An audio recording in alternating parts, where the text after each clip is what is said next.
Assalamualaikum warahmatullahi wabarakatuh. Di sini saya dari kelompok 5 akan menjelaskan tentang kontrak dan anatomi kontrak. Kami dari kelompok 5 terdiri dari 3 orang, yaitu Diva Septiarini, Naila Fanya, dan Salma Salsabila. Materi pertama yang akan saya sampaikan yaitu tentang unsur-unsur dalam kontrak. Yang pertama, unsur essentialia.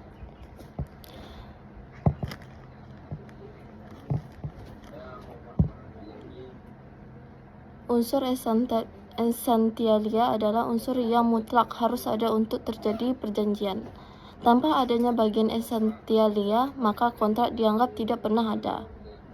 Misal, dalam kontrak jual beli harus ada kesepakatan mengenai barang dan ada harga. Dalam kontrak sewa menyewa harus ada objek sewa, harga, dan jangka waktu. Unsur essentialia yang terkandung dalam suatu perjanjian menjadi pembeda antara perjanjian yang satu dengan perjanjian yang lain.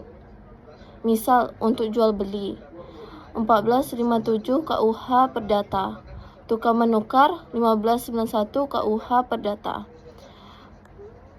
Materi yang kedua, unsur naturalia.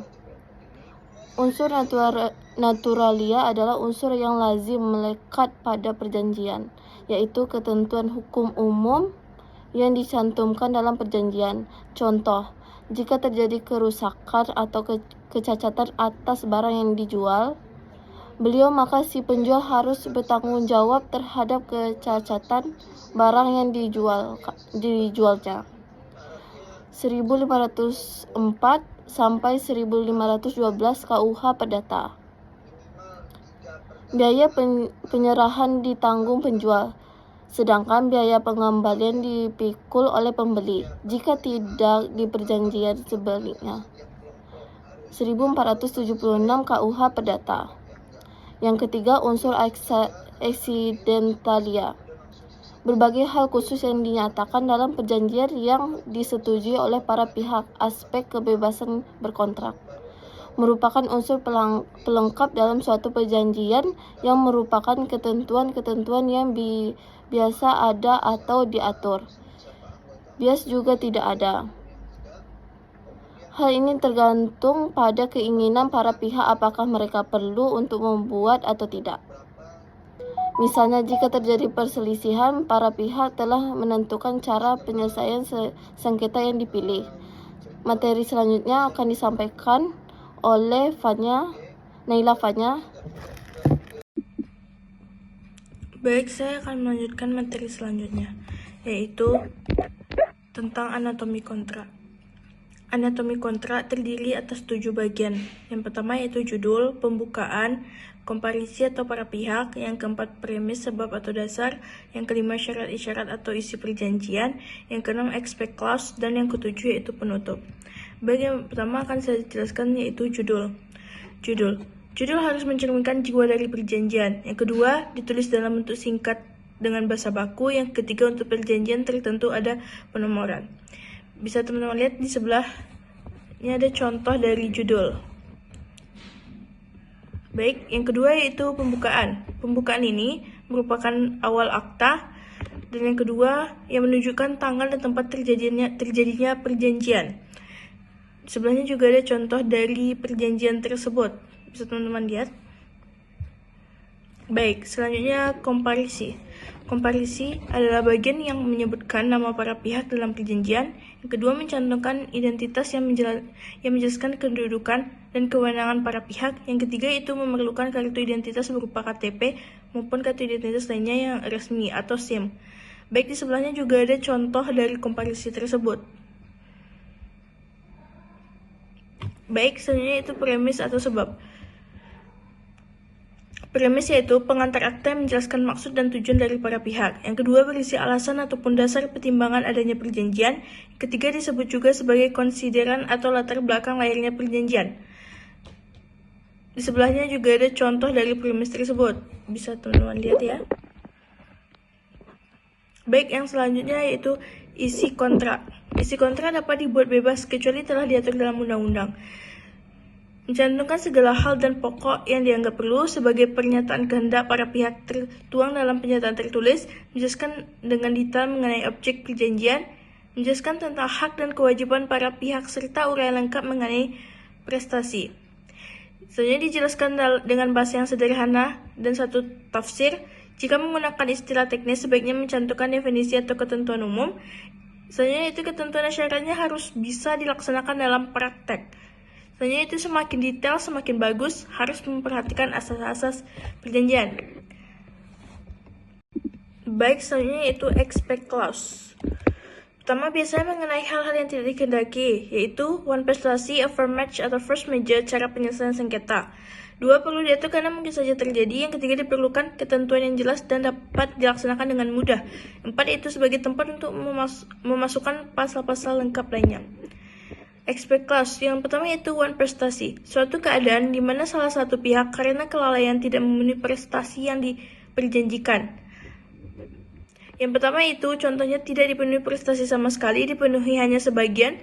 3, dipenuhi tapi terlambat. 4, melakukan yang dilarang oleh perjanjian. Yang kedua yaitu force majeure atau overmatch. Suatu keadaan di luar kekuasaan yang menyebabkan tidak dapat dipenuhinya prestasi, misalnya gangguan cuaca, gempa bumi, kecelakaan, huru-hara, dan hal-hal yang tidak dapat diduga sebelumnya. Baik, yang terakhir yaitu penutupan kontrak, yaitu penyelesaian perselisihan. Yang pertama, domisili dan jurisdiksi. Yang kedua, pilihan hukum dan pilihan forum. Dan yang terakhir itu penutup. Baik, yang pertama penyelesaian sengketa, yaitu musyawarah atau ADR, yaitu negosiasi, konsultasi, konsilasi, dan mediasi. Yang kedua itu arbitras atau pengadilan. Baik, selanjutnya itu penyelesaian perselisihan. Yang pertama itu apabila terjadi perselisihan antara kedua belah pihak sehubungan dengan kontrak, maka pada dasarnya akan diselesaikan dengan cara musyawarah untuk mencapai mufakat. Yang kedua, apabila cara musyawarah belum dapat dicapai penyelesaiannya, maka kedua belah pihak sepakat untuk menyelesaikan secara hukum melalui salah satu yang di bawah ini. Yang pertama itu lembaga arbitras, yang kedua lembaga pengadilan negeri. Baik, materi selanjutnya akan dilanjutkan oleh rekan saya yaitu Diva seperti hari ini. Kepada Diva dipersilakan. Baiklah, untuk materi selanjutnya yang akan saya bacakan yaitu domisili dan jurisdiksi. Pilihan hukum dan pilihan forum. Para pihak dapat menentukan hukum mana yang akan diberlakukan. Hukum antar daerah dan hukum antar negara. Bila antar negara, para pihak dapat menentukan hukum acara yang akan digunakan. Contohnya, segala perselisihan yang terjadi dari atau terkait dengan perjanjian ini yang tidak dapat diselesaikan secara damai, para pihak sepakat untuk memilih wilayah hukum yang tetap di pengadilan negeri dan pasar. Selanjutnya, applicable law and jurisdiction. Perjanjian ini diatur dan dilaksanakan berdasarkan hukum Inggris. Segala perselisihan yang terjadi dari atau terkait dengan perjanjian ini yang tidak dapat diselesaikan secara damai diselesaikan secara final berdasarkan rules arbitration of the International Chamber of Commerce of Paris, Prancis, dengan 3 arbiter yang ditunjuk berdasarkan peraturan tertentu. Hukum yang berlaku adalah hukum Inggris. Prosedur arbitrase dilakukan di Singapura dengan bahasa Inggris. Penutup. Kata atau kalimat yang menyatakan bahwa perjanjian ini dibuat dalam rangkap dan bermatra yang cukup. Apabila di pembukaan belum dicantumkan waktu dan tempat, maka bisa ditulis di tulisan di penutup. Alangkah baiknya menyebutkan jumlah saksi. Contohnya, demikian perjanjian ini dibuat berdasarkan kesepakatan kedua belah pihak dalam keadaan sadar, dibuat rangkap 2 bermatrai cukup, masing-masing pihak mendapatkan satu dan mempunyai kekuatan hukum yang sama yang ditandatangani para pihak dengan dihadiri oleh saksi-saksi. Dan pasal 20 September 2020, para pihak pertama, pihak kedua, saksi-saksi, saksi pertama, dan saksi kedua. Terima kasih, itulah materi yang kami sajikan dari kelompok 3.